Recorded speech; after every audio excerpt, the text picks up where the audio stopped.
Hey guys, Moose here again with some more Minecraft. I am joined by Eric, who just popped up out of his little hole, Hello. and also Karen, who I don't know where the hell she is, but I'm sure she's around somewhere. Hello. And let's get right into this because I really want to have this conversation. I think that we're going straight back to back here because this is such a good topic. Oh, by the way, I died in between episodes like an idiot. That's why my inventory is a mess. But yeah, procedurally generated horror game. Go. How the hell do we do this? Like, do we start with like the Left 4 Dead situation where they've got kind of an AI that says, "All right, well, it's time for a scare. It's time to rush them with zombies." You go that route, or you got something else in mind? Uh-oh. I think I lost you. Yep. Oh, no, I think we're back. Start of every Oh, episode, huh? yeah, that seems to be the case. Yeah, I was climbing up the ladder and now I'm in the basement again. So, immediately, the first thing I think of, which is in fact not a horror game. As a matter of fact, I think it's one of the most peaceful games I've ever seen in my life. It's called. It's, I don't even. It's. I struggle to call it a game. There's no real point, as far as I know. Proteus. Heard of it? It's. It's I'm recent, pretty Is right? that sure. the one where you just enjoy the scenery or something? Yeah, you're in this like kind of pseudo, retro pixelated world, and you just interact with things around you, and you walk into these pillars of light that control time and send you places, and it's just super zen. Um, but now take all this super happy feeling, good stuff, and just layer it with fear and terror. Yeah, and while I'm not a fan of like sanity meters as a way, like I wouldn't put a sanity meter on the HUD in a horror game, and some people may disagree, but I feel like that's something the players shouldn't see because then they can plan around it. And I guess if you use that as a mechanic, that's fine. What about? Did you at least? I haven't played it, but do you know Eternal Darkness? Oh man, I definitely know of it, but I've never played it either. The I you did know play a how bit of the Amnesia. you know how the sanity meter works in Eternal Darkness? Not off the top of my head. So basically, the idea, it was a GameCube game, I think, or yeah, I'm pretty sure it was a GameCube game, or at least came out on the GameCube. So what happened was basically, if your sanity got low, and I don't know if there's a meter on screen or not, I can't remember, but if it got low, what would happen? No, there's a baby zombie. Um, fucking lag. You'd start hallucinating, but they weren't like in-game hallucinations really. You'd get like a cockroach crawling over the screen of your TV, or you'd get like a fake hard crash, like Metal Gear Solid 2, I think. Ha! Like stuff that was meant to like fuck with you as a player, not just Yeah, you know. So I think elements like that would be really fucking cool. Like a fake yeah, for sure. BSOD. That would be kind of fucked up though. Like you got to be careful with that on a PC though, because if you get someone to restart the computer, what happened? You lose documents. Like that can actually have negative effects. So you got to be a little bit careful. But you still kind of want to mislead the player, I think. Like maybe slowly introducing like a low hum through the speaker, like Or, audio shit. yeah, and that's good, perfect for atmosphere. But here's, I think, the way I love that idea, and here's how I'd handle it on a PC game, right? So not blue screening, but it crashes to the desktop, but you're still in game. Like it takes a screenshot of your desktop and just uses that. That's Um, that's so fucking evil. and then like as you like and you can even program like a mini version of Windows into the game so they can click around, but then as that happens, like just some sort of major like jump scare, like a blue screen, and then immediately like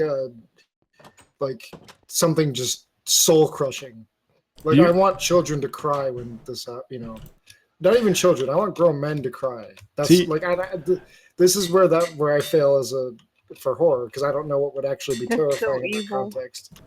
I don't know if I want it. I don't know if I want it to be a jump scare. I would want it to be kind of like your horrifying things just slowly start happening with your monitor. And maybe it could be one or the other. And like things Right. start like falling through, like something like a weird, it's like your desktop, but there's like a weird new thing that wasn't there that looks kind of like horror related. Some like, I don't know, it depends on the story. Something related to the story of the game, maybe. you could use an like. Unfortunately, I don't know any like I couldn't do this, and I don't know any programmers who could, but I know it could be done. Um, Basically, again, crash to desktop, and it still is the desktop, la di da da, but then slowly, like the screen starts to just distort, and then Yeah, by the end of it, it looks like super unsettling. Um, absolutely. Yeah, stuff like that. That's kind of what I want to see. but then, okay, so that's good for like a one-time thing, or even like a you could do it a couple times if you do it Well, right. but But the whole point of doing procedural is that you have enough variety that like there'd be a significant gap between seeing the same thing twice on right, average. yeah, So I think that would be exactly, fine if you don't have it be you have it be more than one time. You just have enough options that you're not going to see this that often. yeah. And I think a good alternative to procedurally generated, if that's not the way you'd want to go, is if you did make like a huge open world game to where there's so much to like think like I mean at this point it could be bigger than Skyrim or Grand Theft Auto 5, but Does that something that big. work in a horror game though? I'm not sure it does because you like a lot of the horror, like if you look at horror games, and I'm not a designer, so there's lots I don't know, but like, can you think of any horror games that aren't relatively linear? They're all kind of linear because they need to control the user experience. So It's yeah, and but I think that's where the genius of like the talking about uh uh Binding of Isaac, right? Um you can use elements from the world around you to create like super crazy atmospheric things. And oh, what was that one? Shit, it's like I'll be right back. I gotta check the title on it. all right, no problem. What about you, Karen? You've been quiet, but you're the one of us that actually enjoys horror games. So what do you think would be good here? I can't really think of anything to be honest. Well, here, start here. What horror games do you actually enjoy? Like, what do you like? Something that's a lot less talking, more like atmospheric, I guess. So showing you Um, stuff.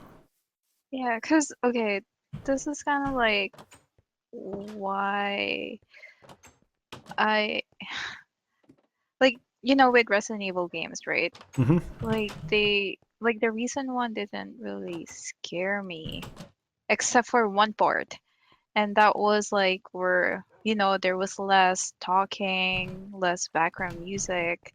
Like, there was really nothing. You're just like enjoying the dark space and, Yeah, because it's kind of a like break. wondering, It's a break from what they were doing, right? yeah. And, there's this one game that I enjoyed. It's an RPG Maker game. It was made by a I, th- Japanese I think woman. I think I know what this is. It's called The Witch's House, and that's probably my favorite, like, kind of like small indie game because I was just really surprised by how it kind of like terrified me, to be honest. Because, with RPG Maker, right? Like, Mm-hmm. I mean, how can you be Yeah, afraid of like pixel games? But like Pretty a lot easily. of the jumps, yeah.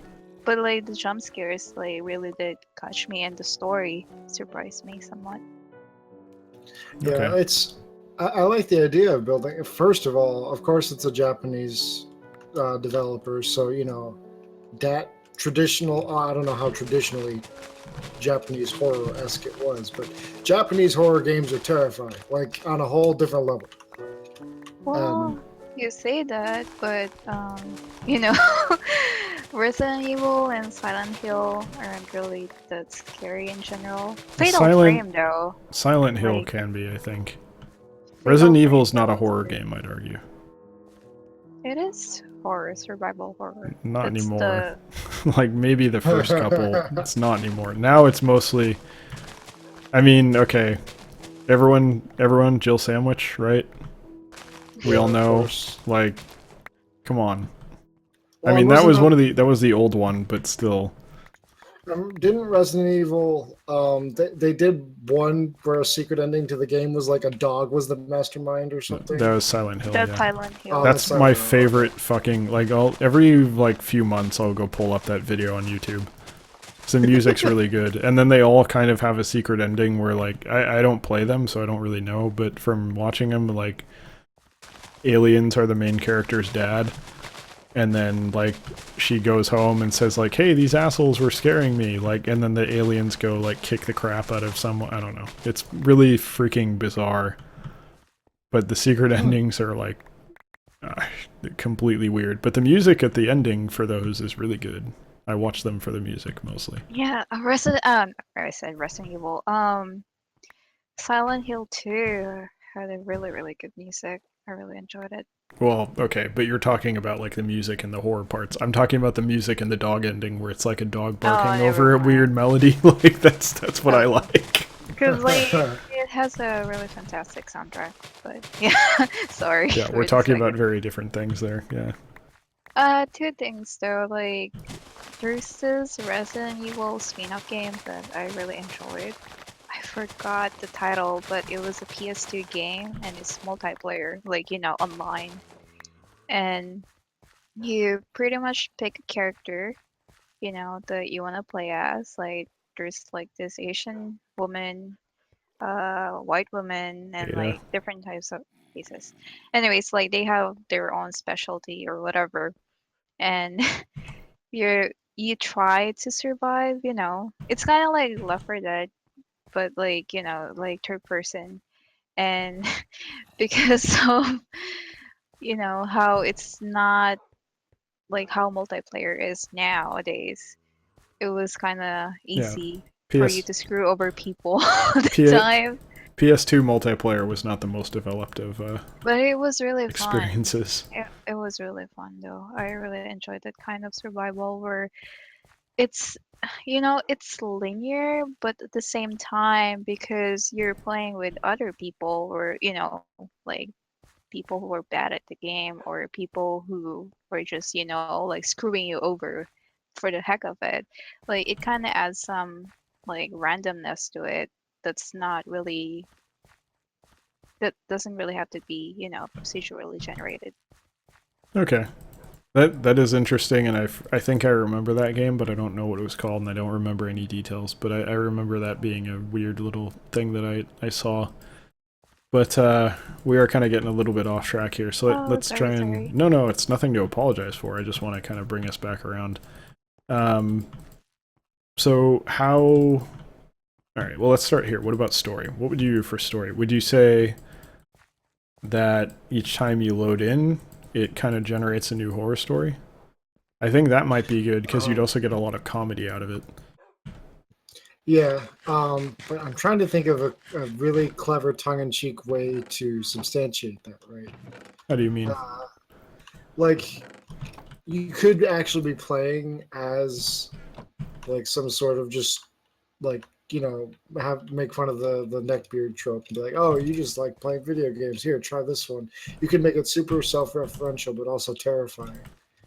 Or you could do something like almost Matrix-esque of like, thank you for coming back in and good luck, or like a Total Recall, like some way of where it makes sense that the player would come back to a different world every time, but it's still contextually in the story. Like what's a good way of doing that, do you think? Saw. Like, they're being put into an arena, basically, and they have to survive and get out. I mean, that's the Okay. simplest way of doing it, right? Oh man, so you could actually like make a real villain, like some sort of puppet master who's actually like controlling this town, right? And like ah, and like when you log back in again, it's like, oh, it doesn't. Ooh, that would be trippy. Like if you it was procedurally generated, but you saved your progress. So like, Or, I mean, ooh, or you could just do it like Isaac, where basically each, like, you have, and this is a game design concept I very much enjoy. You you have progress within the run, but then progress within the run feeds into progress within the save file. So, like, you don't go to Mega Satan in the first run of Isaac, right? You kind of Right. have to build up to it and unlock it. Similar sort of thing in this case, perhaps. That could be really cool. As far as how how that pans out, man, there is actually a lot of potential for something like Yeah, this, and to I'm a actually little make it bit good. I'm a little bit shocked how much opportunity there is here to actually make a like. There's a game here. We're kind of getting to Now, it here. let me take a look. I'm just gonna see if there's anything even remotely like this out already. There's always something, right? Not much, but I'm sure there's someone's taken a crack at it. I don't think it's been that great, but someone's certainly done something. Okay, let's see. Here's Monstrum. Is an indie game. Came out May 20th, 2015. It's a procedurally generated roguelike indie survival horror. Yeah, that's pretty much it. So, I mean, that sounds like it. You don't uh, have to. I mean, you can deviate pretty far from that description, though. Like, it's not like you have yeah, to be locked into that. You could do it yeah. where you're like each person makes a little bit more progress towards getting to the actual villain, or you can make it where the story itself is actually procedurally generated. I think that would be doable, and that would give you some really weird, like, wacky, like, what is this shit? They're like, my villain is like a psychotic dog or something. Like, you could get some really funny shit going on if you made it like that. So there's an No, opportunity there. yeah. Okay, and here's a. I Yeah, mean, this you is got kind of cyberpunk. you got robot voice. So, do Ah, shit, your so connection got this might fucked. be. Yeah, I'll pick this up later, but I just want to leave you with it could be a cyberpunk thing. Like it's actually your computer that's Yeah, It was not robotic. it's the nightly Discord fuck up, where Discord goes on maintenance or something. Let me know if I sound better to you guys. Yeah, we all sound robotic to each other. Well, this sucks. In the middle of a video, Discord decides to take a shit.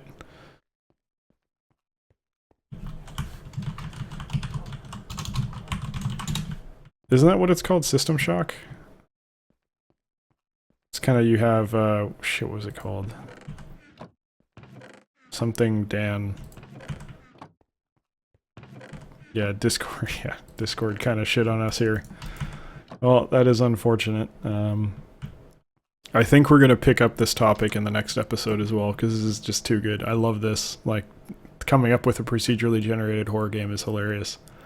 So, sorry about the Discord troubles. I know this is going to be kind of a short episode, but we kind of got our hand forced on this.